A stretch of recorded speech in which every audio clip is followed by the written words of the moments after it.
오늘 함께 봉독할 하나님 말씀 마태복음 5장 1절로 12절까지 말씀을 교독합니다. 예수께서 무리를 보시고 산에 올라가 앉으시니 제자들이 나온지라.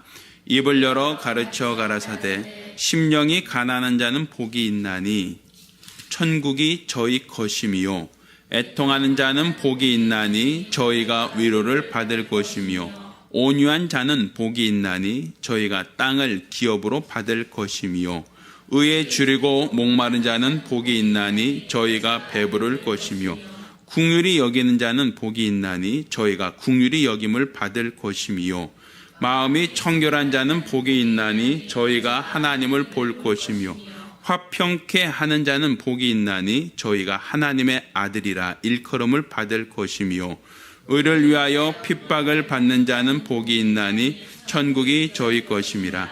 나를 인하여 너희를 욕하고 핍박하고 거짓으로 너희를 거스려 모든 악한 말을 할 때에는 너희에게 복이 있나니 기뻐하고 즐거워하라. 하늘에서 너희의 상이 큼이라. 너희 전에 있던 선자들을 이같이 핍박하였느니라.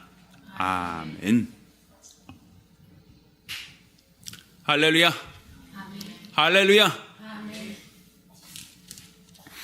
자, 오늘은 산상수훈 세 번째 시간이죠. 온유한 자는 복이 있나니 저희가 땅을 기업으로 받을 것이다 라는 말씀으로 하나님 말씀을 함께 나누려고 합니다. 하나님께서는 복을 주시는 분이십니다. 사실 우리 많은 사람들은 복 받기를 원하고 있고 또 복 받기를 기대하고 있습니다. 복을 받기 위해서 사람들은 노력하고 이른 아침부터 저녁 늦은 시간까지 일하거나 공부를 합니다. 또 복을 받을 수 있다라고 한다면 사람들은 어떤 방법으로든 그 복을 받으려고 합니다. 그런데 사실 이 복이라고 하는 것, 모든 사람이 복을 받고 싶고 복을 기대하고 있지만 그 복이 누가 주시는가라고 할 때 복의 근원, 복의 그 기초에 대해서는 사람들이 유념하지 않습니다. 그냥 열심히 노력하면 복을 받을 것이다. 다른 사람보다 열심히 하면 복 받을 것이다 라고 하는 그런 막연한 기대, 막연한 생각을 하고 있을 뿐이지 누가 복을 주시는지 어떠한 사람에게 복을 주시는지에 대해서는 사람들이 명쾌하게 말을 하지 않습니다. 그래서 많은 사람들은 알지도 못한 신에게 절을 하며 복을 달라고 기도를 합니다. 치성을 드립니다. 복을 달라고 열심히 무엇인가 착한 일도 하고 또 이 땅에서 열심히 자기 참선도 합니다. 그렇지만 이렇게 한다고 하여 복을 받는다라고 하는 보장이 있는가? 그렇지는 않습니다. 그냥 가만히 있을 수는 없으니까 노력을 하고 또 노력하면 복이 올 것이다라고 하는 막연한 기대가 있을 뿐이라 말입니다. 그렇지만 성경은 분명 우리에게 복은 하나님이 주시는 것이다라고 말합니다. 하나님께서 세상을 만드시고 나서 생력하고 번성하여 땅에 충만하라 하고 복을 명하시는 기록부터 성경은 기록하고 있습니다. 그러니까 모든 복은 하나님이 주시는, 하나님이 명하시는 겁니다. 그러니까 우리가 복이라고 하는 것을 엉뚱한 데서 노력하고 나름대로 열심히 해서 복을 받을 수 있다는 그 생각은 사실 지혜롭지 못합니다. 오늘 이 본문에 있는 8복 중에 온유한 자는 복이 있나니 저희가 땅을 기업으로 받을 것이다. 사실 여기서 온유하다라고 하는 것은 성품적으로 온유한 성품을 말하는 겁니다. 온유하다는 것이 유순하다. 다른 사람에 대해서 무례해하지 않는다. 또 예의 바르다. 화를 내지 않는다. 이런 어떤 성품적인 온유함을 말하는 것. 그것은 아닙니다. 그럼 착한 사람, 마음 착한 사람이 복을 받는구나. 온유한 사람이 복을 받는다고 하니까 화를 잘 안 내는 사람이 복을 받는가 보다. 이렇게 생각해서는 그러면 예수와 무관하게 하나님과 무관하게 세상에서 착한 사람들, 세상에서 혈기 내지 않고 세상에서 무엇인가 자기 기분대로 자기 성질대로 살지 않는, 무엇인가 욕을 먹어도 그냥 고분고분하고 착한 사람들이, 그런 사람들이 복을 받는구나, 이런 생각을 한다면 오늘 본문을 우리는 왜곡하는 거라고 생각합니다.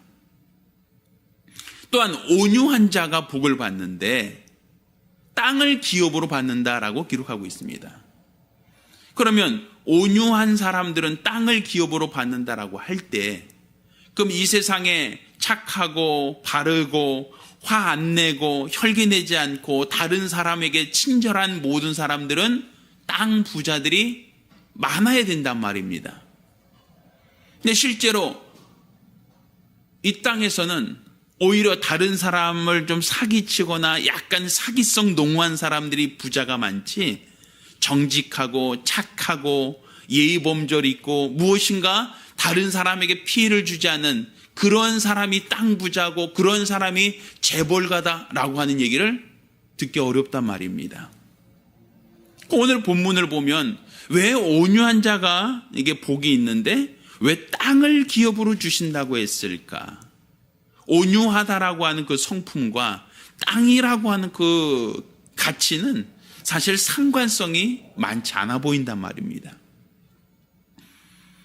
그러니까 이 땅에서 사람과 사람과의 관계 속에서 온유한 성품을 말하는 게 아니라 하나님께 대한 온유함을 말하는 겁니다. 그러면 하나님께 대한 온유함이라고 하는 것은 이스라엘 백성이 애굽에서 나와서 홍해를 건넜습니다. 그리고 홍해를 건너서 가나안으로 향하는 그 여정 속에 광야라고 하는 거친 길을 지나가야 했던 때가 있습니다. 근데 그 광야길이라고 하는 것은 물도 없고 먹을 것도 없는 사막입니다. 낮에는 이글거리는 태양으로 인하여 그늘 한 점이 없는 곳에 노출되어 있어야 되고, 또 밤이 되면 기온이 뚝 떨어져서 추워서 사람들이 모닥불을 펴놓지 않으면 살 수도 없는 곳입니다. 그런데 나무가 없으니 모닥불을 펴려야 필 수도 없어요. 그럼 그 사람들은 낮에는 그늘 한 점도 없는 사막에서 이글거리는 태양 위에서 머리가 다 타들어가야 할 지경이고, 또 저녁이 되면 추운데 땔감으로 쓸 나무를 어디서 벌목해 올 수가 없으니까, 그런 데서는 짐승들이 어떤 배설하면 그 배설물, 그것이 이 사막이니까 빨리 건조가 되거든요. 그러면 배설물, 건조된 배설물 그거 갖고 태워서 모닥불 피우는 것인데, 그것도 한두 명일 때 그게 가능한지, 거기 몇십만 명, 몇백만 명이 거기에 있다라고 했을 때 그 배설물들을 어디에서 그렇게 매일같이 조달할 수 있겠습니까? 그러니 사실은 그들은 더위와 추위에 쉽게 노출될 수밖에 없는, 먹을 것도 없고 마실 것도 없는 그 길입니다. 그런 척박한 곳에서 하루 이틀 지낸 것이 아니라 40년을 지냈어요. 가나안에 들어가기까지 40년간 이 광야 생활을 했는데, 그 광야 생활하면서 그들은 하나님께 대하여 원망을 합니다. 야, 우리가 애굽에 죽을 곳이 없어서 여기까지 데리고 나와서 우리를 죽이려고 합니까? 라고 원망을 합니다. 하나님께 불평을 합니다. 먹을 것이 없습니다. 마실 물이 없습니다. 이거 어떻게 살아가야 됩니까? 어디로 가야 합니까? 라고 사람들은 하나님께 불평을 쏟아내기 시작합니다. 또 시험을 합니다. 아, 하나님이라면 왜 우리를 이렇게 하셨습니까? 왜 하나님이라면 왜 우리를 이렇게 이딴 곳으로 인도하셨습니까? 하고 하나님을 대적하고 하나님을 시험합니다.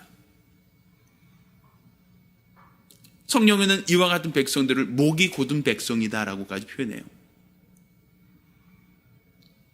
그러니까 이렇게 광야길을 걸어가는 이 여정 속에서 그들은 하나님께 원망합니다. 불평합니다. 하나님을 대적합니다. 하나님을 시기합니다. 하나님을 계속 도전한단 말입니다. 자, 이렇게 하나님께 원망하고 불평하고 하나님께 대해 대적했던 사람들이 가나안 땅에 들어갈 수 있었는가 하면 그렇지 못합니다. 그들은 광야 길에서 다 그들이 몸을 다 뼈를 그곳에 묻을 수밖에 없었어요. 그들이 왜 하나님은 분명 가나안 땅을 기업으로 주신다고 약속하셨는데 가나안에 들어가지 못했는가? 결국 계속 하나님을 시험하고 하나님을 대적하고 하나님을 원망하고 하나님께 대한 부정적인 생각이 많았단 말입니다. 끊임없이 불평을 해요. 물이 없으면 물이 없다고 불평합니다. 먹을 것이 없으면 우리가 영양실조로 죽게 생겼다고 불평을 합니다. 적들과 싸워야 될 때는 우리는 메뚜기처럼 아주 보잘것없다고 우리 여기까지 왜 인도했냐고 하나님을 시기하고 대적을 합니다. 결국 이렇게 하나님을 원망하고 하나님께 대적했던 사람들, 하나님께 불평과 불만을 늘어놓던 사람들은 가나안 땅을 기업으로 받지 못했다. 성경은 우리에게 가르치고 있습니다. 결국 온유한 자가 복이 있다라고 할 때 그 온유함이라고 하는 것은 어떤 사람이 가나안 땅에 들어갔는가라는 부분으로 우리가 이해할 수 있단 말입니다. 성경은 여호수아와 갈렙이 가나안 땅에 들어갈 수 있었다. 똑같이 애굽에서 나온 사람들 중에 여호수아와 갈렙만 가나안 땅에 입성할 수 있었다라고 성경은 우리에게 가르치고 있습니다. 그럼 여호수아와 갈렙이 하나님 앞에서는 온유한 자였다라고 볼 수 있는 겁니다. 그럼 그들이 하나님 앞에 온유했다라고 하는 것은 비록 지금 나의 삶이 하나님을 따라서 애굽을 나왔고 하나님의 말씀을 따라서 내가 지금 가나안 땅으로 가고 있는 이 여정이 지금 삶이 힘들고 지금 삶이 척박하고 지금의 삶이 너무 고달프고 지금의 삶이 내가 하나님을 믿고 하나님을 따라 나왔는데 지금 나의 삶이 너무 어렵습니다. 힘듭니다. 괴롭습니다라고 할 때 그때 그가 하나님 앞에 온유한 자인가라는 거예요. 하나님께 불평을 쏟아놓고 하나님께 원망을 쏟아놓고 하나님께 대하여 당신이 이러면 이러고도 하나님이십니까? 왜 우리를 그렇다면 왜 인도했습니까? 우리를 인도해서 여기도 죽이려고 하십니까? 라고 끊임없이 하나님을 대적하고 끊임없이 하나님께 대해서 도전하던 사람들, 그 사람들은 가나안 땅을 기업으로 받지 못했단 말입니다. 그러니까 하나님께서 온유한 자가 복이 있다. 그러니까 복이 있는 사람은 온유한 사람인데 그 사람이 땅을 기업으로 받는다라고 했을 때 결국 내가 하나님의 백성으로서 유월절 양의 피를 통하여 애굽에서 나올 때 하나님의 은혜로 하나님의 도움으로 나왔다면 그가 가나안에 입성할 때까지 그곳에서 땅을 기업으로 받을 때까지 하나님을 시험하거나 하나님을 대적하거나 하나님께 원망하거나 하나님께 불평하지 않은 사람, 그 사람이 하나님께서 맡기신 기업을 얻을 자가 된다는 말입니다. 그러니까 우리가 신앙생활하면서 원망하는 것, 신앙생활하면서 불평하는 것, 신앙생활하면서 하나님이 살아계시다면 왜 이런 일이 생깁니까? 하나님이 살아계시다면 왜 나에게 이런 고난을 주십니까? 하나님이 살아계시다면 왜 나에게 이런 시험이, 왜 나에게 이런 환난이 닥쳐옵니까? 라고 하나님께 원망하고 불평한 사람, 그런 사람은 하나님 앞에 온유한 자라고 말할 수 없는 겁니다. 하나님 앞에 온유하다라고 하는 것은 비록 나의 삶이 힘들고 지금 나의 삶이 나를 속이고 나를 괴롭게 하고 나를 절망스럽게 한다 할지라도 하나님께 불평하거나 하나님을 대적하지 않은 온유한 심령을 갖고 있는 사람을 말하는 겁니다. 하나님의 약속을 믿고 그 약속을 붙들고 지금 나의 삶에 나의 고난을 이겨낼 수 있는 사람, 원망하거나 시험하거나 불평하지 아니하고 끝까지 하나님의 약속을 붙들고 하나님의 약속을 의지하며 나아갈 수 있는 온유한 사람, 그 사람에게 하나님은 가나안 땅, 그 땅을 기업으로 주시는 겁니다. 이스라엘 사람들이 하나님이 가나안 땅을 약속하셨다라고 한다면 이방인 된 우리에게는 하나님께서 새 하늘과 새 땅을 약속하셨습니다. 이스라엘 사람들의 출애굽 사건은 우리에게 있어서도 같은 맥락으로 이해할 수 있단 말입니다. 애굽에서 바로 왕 아래서 압제를 당하던 그 이스라엘 백성이 하나님이 그들을 인도하사 가나안 땅, 약속의 땅으로 그들을 이끌어내셨던 것처럼 우리도 똑같이 하나님께서는 죄라고 하는 사단의 권세 아래, 마귀 아래 눌려있던 모든 자, 죄 가운데 눌려서 종살이하고 있던 자들을 이제 예수의 피로서 우리를 구속해내시고 우리에게 저 하늘나라, 새하늘과 새 땅을 우리에게 약속하셨어요. 가나안 땅에 세워진 예루살렘처럼 저 하늘 새 예루살렘 성이 있는 곳, 그곳을 우리에게 주신다라고 약속하셨습니다. 그래서 예수께서도 내가 너희가 있을 처소를 예비하고 오겠다라고 하여 우리가 있을 처소, 아버지가 약속하신 저 하늘나라를 우리에게 기업으로 약속하셨단 말입니다. 근데 우리가 예수를 믿고 나서 그 순간, 예수를 믿는 그 순간에 바로 하나님이 내 영혼을 불러가시고 내 영혼을 바로 하늘나라로 인도하면 참 좋겠지만 내가 예수를 믿고 난 이후에도 이 땅은 천국이 바뀌는 게 아닙니다. 내가 예수를 영접한 그 이후에 갑자기 나의 삶이 천국이 되는 것은 아닙니다. 예수를 믿고 나서 영접한 이후에도 나의 육체의 삶은 똑같이 진행됩니다. 주님 나라에 지금 당장 들어간 게 아니란 얘기입니다. 그렇다면 우리 육체로서 거쳐가야 할 광야길, 40년간의 그 광야길이 우리 육체, 예수를 영접한 이후에도 주님 나라에 들어갈 그 시간까지는 우리 모든 인생에 있어서 광야길이 펼쳐지는 겁니다. 우리 육체의 삶이라고 하는 것은 구원받고 난 이후에도 먹어야 살고, 예수를 영접한 이후에도 잠을 자야 살고, 예수를 영접하고 구원받았다라고 하는 사람들도 최소한 의식주라고 하는 인간의 삶에 필요한 모든 최소한의 필수 요소를 요구하고 있습니다. 그러면 예수를 영접한 이후에 육체로 살아야 할 그 인간의 수명, 주님이 나를 부르셔서 내 영혼 주님 나라에 들어가기 전까지 그 순간까지 우리 육체의 삶은 광야길을 걷는 것처럼 힘들고 어렵고 괴롭고 절망되는 일이 참으로 많을 수 있단 말입니다. 욥의 고난과 같은 고난을 당할 수도 있고, 때로는 원치 않은 시험에, 때로는 원치 않은 문제에 직면할 때가 너무 많다는 사실이죠. 이때 우리는 하나님을 불평하거나 하나님을 원망하거나 하나님께 대적하는 어리석은 자가 되어서는 안 된단 말입니다. 비록 나의 삶이 힘들고 어렵다 할지라도, 육체는 연약하고 물질은 빈궁하고 나의 삶이 예수를 믿고 난 이후에도 전혀 변화된 것이 없이 나의 삶이 척박하고 괴롭다 할지라도 이 광야 같은 삶, 광야길을 걷는 같은 인생길, 그 고난의 삶을 통하여 하나님을 대적하거나 시험하지 말고 온유함으로 하나님의 말씀을 따르고 온유함으로 하나님을 쫓는 자가 되길 예수 이름으로 축원합니다. 바로 그와 같은 자에게 하나님은 저 하늘나라, 저 영원한 나라, 새하늘과 새 땅을 우리에게 기업으로 주신다라고 약속하시는 겁니다. 그래서 복이 있는 사람, 어떤 사람이 복이 있는가? 어떻게 해야 복을 받는가? 사람들은 복에 대해서만 기대하고 있지, 어떤 사람이 복을 받는 것에 대해서는 사람들이 무지합니다. 누가 복을 주는지, 어떠한 사람에게 복을 주는지 전혀 알지도 못하면서 사람들은 복을 얘기합니다. 복 받으라고 얘기하고 복 달라고 구합니다. 성경은 이와 같이 얘기합니다. 온유한 자가 바로 복 있는 사람이다. 그는 땅을 기업으로 받을 것이다.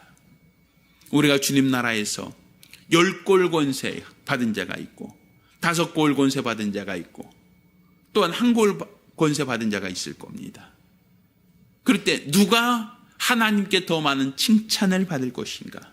어떤 사람이 하나님 앞에 섰을 때 잘하였다라고 칭찬받을 것인가?